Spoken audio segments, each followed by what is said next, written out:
Pengadilan dimulai, hakim dipersilakan untuk masuk. Udah ada.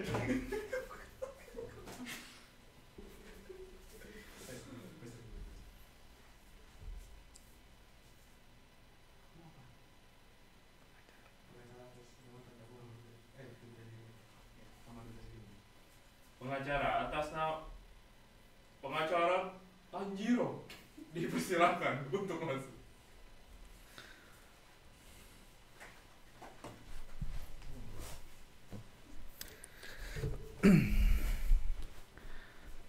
Selamat siang, para hadirin sekalian. Siapa? Sidang pengadilan perwibuan yang memeriksa perkara pidana nomor 2019 atas nama Demon Slayer Tanjiro Kamado. Sidang pengadilan perwibuan dinyatakan terbuka untuk umum. Dipegang sekarang. Dipegang sekarang.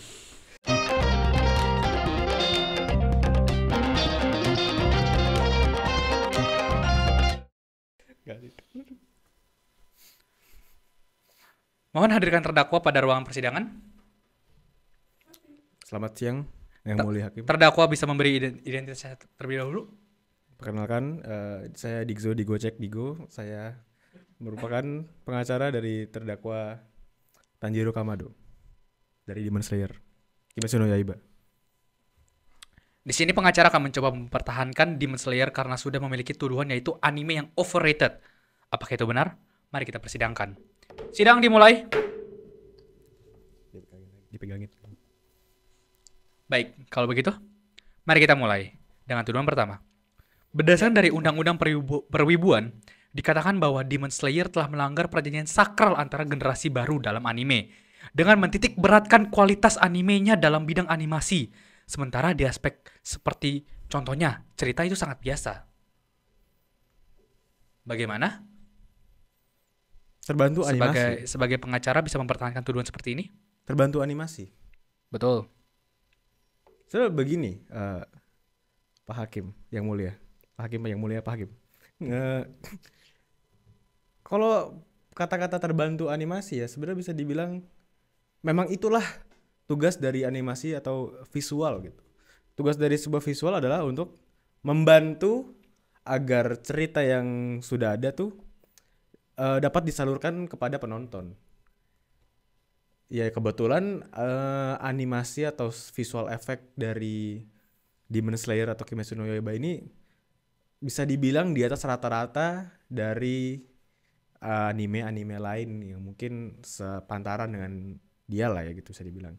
Dan itu udah terbukti dari bukan satu atau dua orang doang menyebutkan demikian, tapi sudah banyak di internet pun yang mulia hakim melihat di TikTok, di Reels, di Short, di Snack Videos pun pasti juga ada gitu yang menyukai animasi dari Demon Slayer ini. Jadi menurut saya kata terbantu dari animasi menurut saya tidak masalah untuk anime itu terbantu dari animasi karena itu kan salah satu aspek dari sebuah karya tontonan begitu ya. Kalau punya aspek tersebut menonjol yaitu adalah sebuah unique selling point yang ingin ditunjukkan dari Demon Slayer ini menurut saya begitu yang mulia. Oke, tetapi tuduhan ini mengatakan bahwa mentitik beratkan kepada animasi. Apakah itu betul? Berarti dengan statement dari pengacara berarti setuju kalau misalnya Demon Slayer mentitik beratkan animasinya, sementara seperti cerita yang lain itu tidak penting. Bukan tidak penting, melainkan cerita itu dia memiliki apa ya bisa dibilang ya memiliki isi aja gitu. Bukan berarti tidak penting, maksudnya saat dia pengen punya unique selling point sendiri ya, maksudnya mereka punya identitas tersendiri mungkin dalam bentuk visualnya. Itu yang membuat dia berbeda dari mungkin beberapa anime lain, mempunyai art style sendiri, mempunyai kualitas visual effect sendiri, yaitu attempt mereka untuk stand out di antara banyaknya persaingan anime-anime lain. Tapi tidak bukan berarti dia bodoh amat dengan cerita.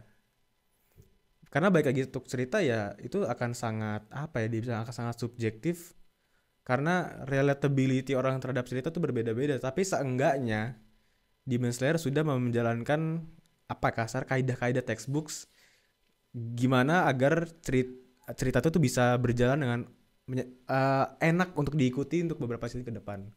Dan ya balik lagi untuk mereka agar ini stand out, punya identitas sebagai karya kan, mungkin rencana mereka adalah menggunakan visual effect tersebut. Begitu yang mulia menurut saya, dengan segala hormat. Tetapi apakah penting sebuah dalam cerita itu? Apakah cerita itu sebuah aspek yang penting dalam sebuah media? Cerita itu aspek yang penting. Nah, kalau begitu kenapa hanya dititik beratkan pada animasi? Tidak dititik beratkan yang mulia. Baik lagi, ini bukan masalah menitik beratkan, karena bukan berarti saat kita fokus pada packaging, visual kan packaging ya. Bukan berarti kita tidak peduli sama sekali dengan cerita. Kita lihat bagaimana mereka menyisihkan sekian banyak screen time untuk menunjukkan karakter-karakter seperti mungkin antagonisnya atau mungkin protagonis lainnya. Bukan maksud protagonis lainnya, maksudnya teman-teman protagonis atau karakter-karakter pendukung lainnya tuh diberikan waktu untuk mereka dieksplor backstory-nya, dieksplor wants-nya, apa keinginan mereka, apa yang menghalangi mereka. Jadi sepertinya menurut saya itu tidak diabaikan, cerita di masa itu tidak diabaikan. Nah, baik lagi mungkin ada relatability yang berbeda-beda dari setiap penonton gitu, untuk saya dengan karakter ini tidak terlalu relate, tapi dengan karakter ini saya suka, dengan karakter ini saya amazed, saya setuju, dengan karakter ini saya kurang dekat dengan backstory-nya, mungkin begitu.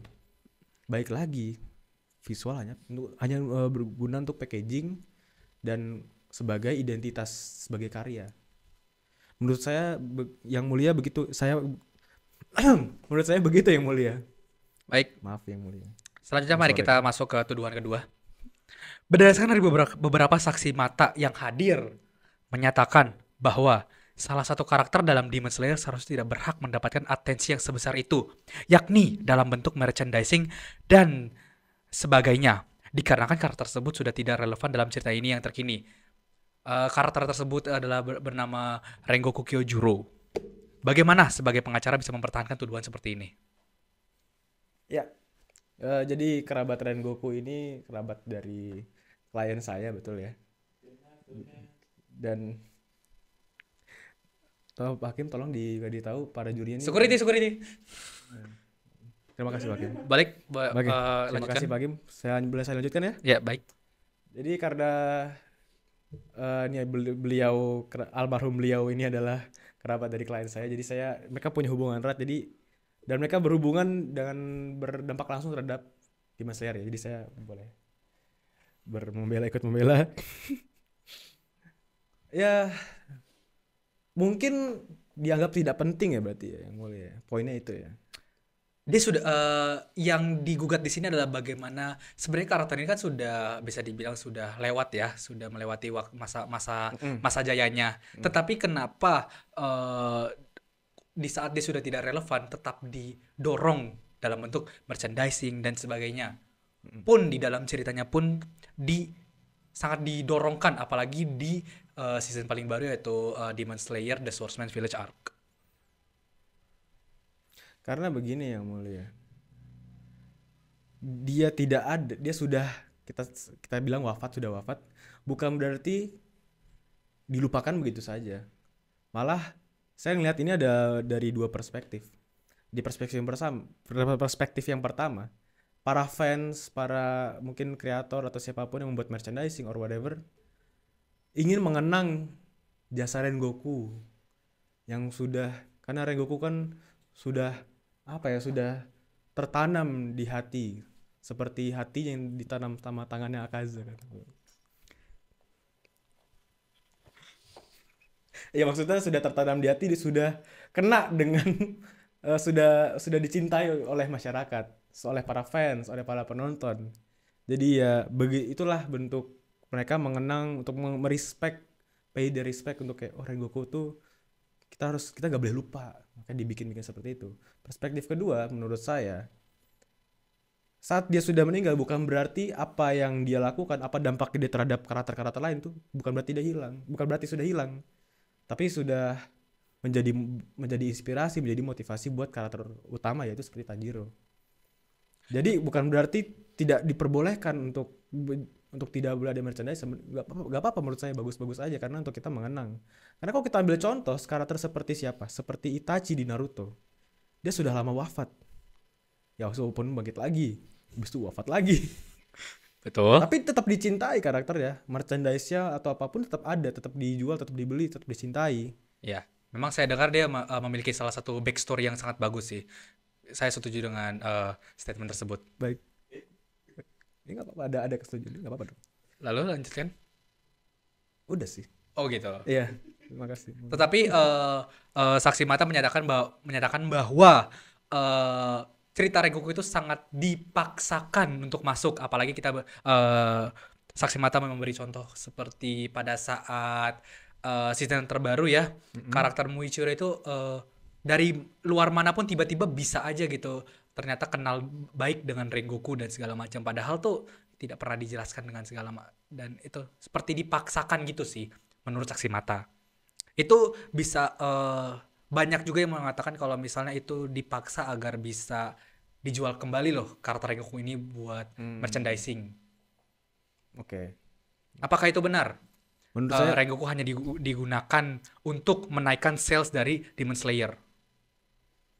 Menurut saya tidak, yang mulia. Menurut saya kenapa diperlihatkan kembali kayak Rengoku ternyata kenal dengan ini, Rengoku ini dengan ini, karena karakter Rengoku tuh sebegitu dalamnya dan sebegitu berdampaknya terhadap karakter-karakter lain. Itu menunjukkan bahwa sudah meninggal pun Rengoku tuh masih ada di hati karakter-karakter lain. Masih worthy untuk ditunjukkan bahwa oh dia berjasa, dia kasarnya berdampak. Dia sudah dia berteman dengan teman-temannya. Tapi Rengoku dalam sebuah pencerita itu terlihat tidak signifikan loh.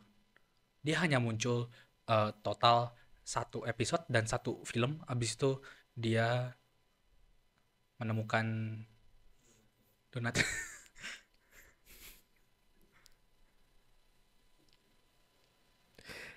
Tidak signifikan ini agak ambigu, yang mulia, karena tidak signifikan menurut siapa. Kalau menurut penonton, baik lagi seperti tadi saya bilang, itu relatability berbeda, subjektif terhadap karakter ini berbeda, tapi signifikan untuk Tanjiro, klien saya.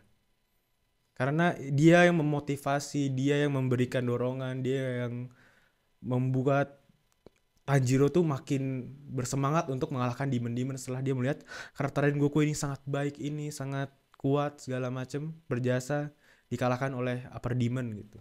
Itu yang membuat dia ingin makin termotivasi untuk berjalan, untuk cerita tetap berjalan untuk dia mengalahkan upper demon lainnya. Oke, baik. Gunanya buat Tanjiro sangat signifikan buat klien saya. Sudah nggak apa-apa. Saya nggak paham.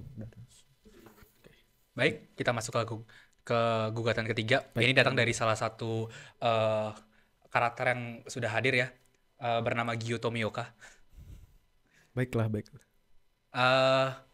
Beliau mengatakan bahwa dia merasa terberatkan oleh Tanjiro. Karena seharusnya Tanjiro itu diajarkan pernafasan air untuk menjadi lanjutannya Gyu, biar Gyu bisa pensiun muda. Tetapi secara tidak langsung Tanjiro berkhianat dengan belajar pernafasan lain, yaitu pernafasan matahari. Gyu merasa terberatkan. Apakah betul Tanjiro itu adalah beban karena meninggalkan pernafasan pertama yang diajarkan? Guru-gurunya tuh juga merasa terberatkan loh BTW. Gyu sempat curhat sama yang mulia curhat ya. sama gurunya. Oke, begitu yang mulia. Menurut saya Tanjiro tidak di posisi yang tidak di posisi yang bersalah secara sepenuhnya, karena kita tahu dia kadang-kadang jadi penerus Hashira Air begitu ya, menggantikan posisi Gyu di umur yang sangat muda, di mana dia masih baru bergabung dengan Demon Slayer Corps gitu, di mana dia masih banyak belajar, dia masih belum se-skillful itu, dia belum menemukan siapa jati dirinya, dia belum kasarnya tidak sepenuhnya mengenal diri dia, makanya dengan teknik pernapasan mana yang cocok untuk dia. di mana di season 2 akhirnya dia menyebutkan sendiri sebenarnya pernapasan air ini tidak sepenuhnya cocok untuk dia, untuk badannya bahkan. Kita tidak bisa memaksakan untuk Tanjiro. Karena jika kita memaksakan dia untuk terus menggunakan pernapasan air tapi badan tidak mumpuni dan dia memaksakan itu untuk jadi sampai kedepannya jadi hasil air tapi malah lemah, bukankah malah akibat makan menjadi mempermalukan Gyu gitu, penerus gua kok lemah karena Tanjiro mencoba memaksakan diri menggunakan pernapasan air, di mana sebenarnya potensi dia seutuhnya ada di dia dengan pernapasan matahari. Karena tujuan utama dari Demon Slayer Corps kan bukan masalah siapa menggunakan elemen apa atau siapa menggunakan pernapasan apa, tapi tujuan utamanya simple yang mulia, hanya untuk membasmi para iblis-iblis, para demon-demon ini. Jadi menurut saya bukan beban, tapi dia itu bentuk apa ya, karakter development aja untuk dia berkembang. Begitu. Kita semua pernah ada di fase masih rendah, masih belajar, begitu kan. Ya kita mau nggak mau kita memaklumi dan kita menghargai Tanjiro pun bekerja keras terus untuk berkembang. Menurut saya begitu yang mulia. Iya, tolong duduk di tempat. Saya tahu kalau misalnya Anda tidak bisa pensiun muda dengan jawaban tersebut. Ini adalah pengalaman yang netral. Baik, Gyu. Oke, duduk. Terima kasih yang mulia. Oke, gugatan terakhir ini adalah berdasarkan dari konsensus yang telah disebut oleh banyak orang yang sudah dijelaskan juga, sudah sempat bikin fokus group discussion dan segala dan sebagainya lah. Itu tentang apakah Demon Slayer itu adalah anime yang overrated. Dikarenakan banyak orang yang terlalu senang dengan anime Demon Slayer ini sampai orang-orang yang bisa dibilang masuk ke dalam komunitas wibu itu tidak menyukai fans Demon Slayer itu.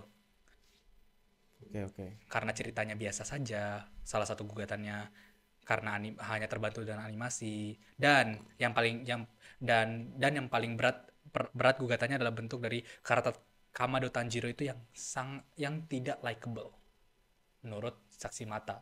Iya, saya tahu. Tolong order. Yang mulia ada security gak sih sebenarnya? Kok kayak rusus terus di belakang situ? Security-nya mana? Namanya sidang terbuka. Bener. Nggak pernah lihat sidang itu ya? Yang baru, yang kemarin ya? Waduh. Yang mulia, ada yang lempar sepatu barusan. Gimana nih yang mulia? Untung saya menghindar. Tolong jangan menghindar dari pernyataannya ya. Baiklah. Tadi saya kaget aja gitu. Ya, tidak apa-apa. Udah ditebas pakai pernafasan suara.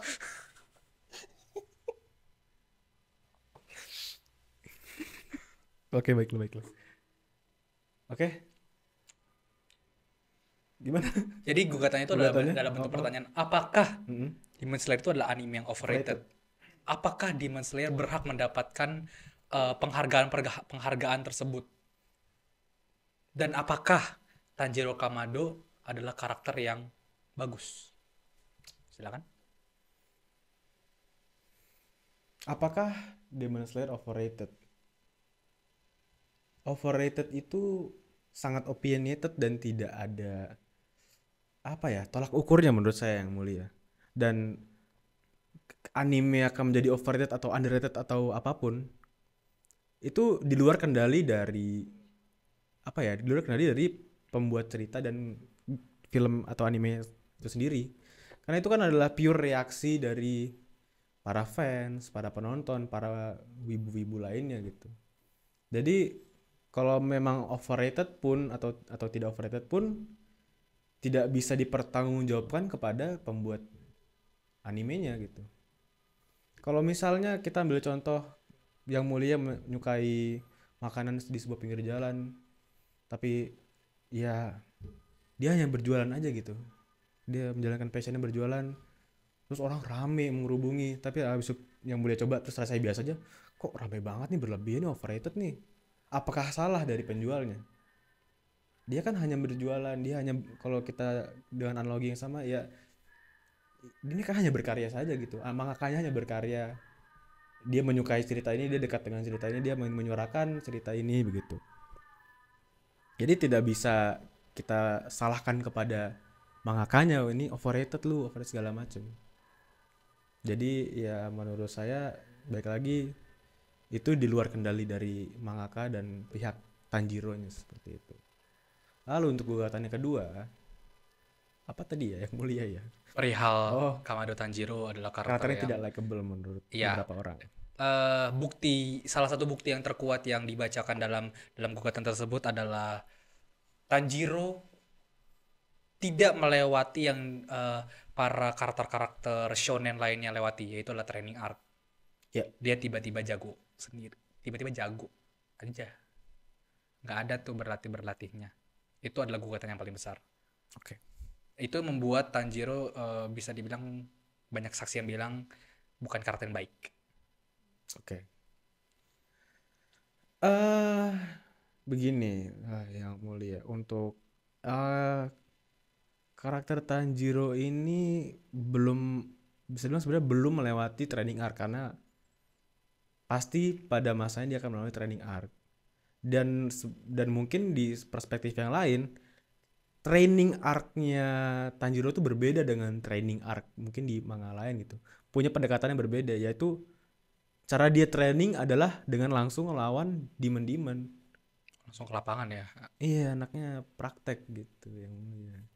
Jadi langsung karena itu cara belajar paling paling langsung gampang untuk berkembang, bukan begitu yang mulia. Dia langsung terjun ke lapangan, nggak perlu belajar teori segala macam, teori atau latihan melawan dummy, lawan apa tidak, tapi langsung lawan demonnya. Mungkin itu salah satu training arc dia. Atau mungkin dari perspektif lain kita bisa lihat the whole perjalanan inilah training arc. Kenapa harus dipisah? Kenapa harus dipisah sebuah arc bertarung dan arc belajar berkembang training? Kenapa tidak bisa berjalan beriringan sama seperti Tanjiro ini? Tadi beriringan dia belajar soal apapun selama masing-masing arc gitu. Dia di Swordsmith belajar sesuatu tertentu, dia di Mugen Train belajar tertentu. Jadi kayak maksud saya tidak perlu ada training arc yang saklek. Jadi selesai arc ini, training arc, baru arc ini. Tidak perlu dikotak-kotakan seperti itu gitu. Jadi menurut Bapak pengacara, pada saat seperti contohnya Demon Slayer yang Entertainment District, Ya. itu kan pertama kali Tanjiro mengeluarkan jurus yang aslinya tanpa kendala ya. Ya. Jadi menurut Bapak pengacara, dengan praktek dia tiba-tiba bisa langsung 7 jurus pernafasan matahari yang tidak pernah ada orang pelajarin lagi. Tiba-tiba aja bisa. Ya selain dia, ya kita kan tahu ya sebenarnya karakter-karakter pada banyak shonen atau anime itu sebenarnya punya talenta segala macam.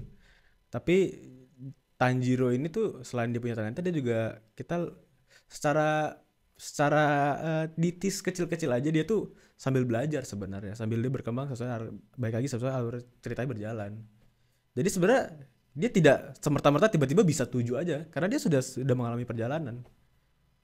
Tapi kita tidak diperlihatkan saja karena kayak wah saya dari arc ini saya belajar dapat ini, makanya saya dapat jurus yang pertama, terus di berikutnya saya dapat jurus yang kedua. Tapi dia mengakumulasikan itu saja lalu digunakan. Tapi secara storyan tuh nggak ada loh kayak dia begitu loh. Seperti yang para pengacara, Tanjiro sempat cedera di akhir season 1. Tiba-tiba bangun-bangun udah langsung diajak sama Uzui Tengen ke Entertainment District. Nggak ada tuh tiba-tiba dia tahu 7 nama pernafasan. Dia kan mau mencari tahu tuh ke rumah almarhum Rengoku. Cuman ternyata nggak ketemu kan. Iya. Tapi kok tiba-tiba dia bisa gitu. Ya, 7 pernafasan yang ternyata pernafasan paling dasar gitu. Itulah yang kalau untuk saya pribadi itu menarik. Karena itu menimbulkan pertanyaan. Menimbulkan sama seperti yang mulia. Kok bisa? Itu membuat saya ingin saya terus juga tanya itu kok bisa. Itu yang membuat menjalankan gimana cerita ke depannya untuk kita penasaran gitu mengikuti. Karena kita belum mengikuti sampai selesai animenya ya. Animenya masih ada beberapa arc lagi untuk tamat konon katanya. Jadi kita diberi apa ya teaser aja secara tipis-tipis untuk cerita ke depannya agar kita penasaran. Menurut saya itu sebuah bentuk strategi dari ya penceritanya untuk membuat orang penasaran dan mengikuti ceritanya. Oke, baiklah. Dari Bapak pengacara sendiri, apakah ada statement terakhir untuk menutup dari persidangan ini? Ya, menurut saya baik lagi dari beberapa tuntutan-tuntutan terhadap klien saya Tanjiro ini ya. Sebetulnya sama seperti saya pernah megang kasus lain yang mulia, kliennya beda lagi. Masih muda juga. Menurut saya permasalahan kurang lebih agak-agak mirip lah gitu ya. Karena ini udah beda generasi dia dengan anime-anime zaman dulu. Orang punya skeptis terhadap animenya karena ya anime juga masih berjalan. Jadi menurut saya baik lagi kita berikan waktu, kita coba menonton dengan perspektif lain, mungkin kita coba untuk kayak menggali lebih dalam, mungkin ada maksud di dalam peradeganan karakter, backstory karakter, secara visualisasi. Ya kita coba dengan perspektif lain, kita memberikan kesempatan terhadap anime ini gitu yang mulia. Mungkin sekian dari saya statementnya. Oke, baiklah. Terima kasih. Dengan argumen seperti ini, akan kami serahkan kepada penonton. Apakah Demon Slayer berhak mendapatkan sanksi sebagai anime overrated? Itu terserah kalian. Sidang ini akan terbuka di kolom komentar di bawah. Silakan yang ingin berkomentar tentang sidang ini. Baik, betul. Silakan. Sekian untuk sidang ini. Terima kasih. Sidang ditutup. Jadi pegang bolanya.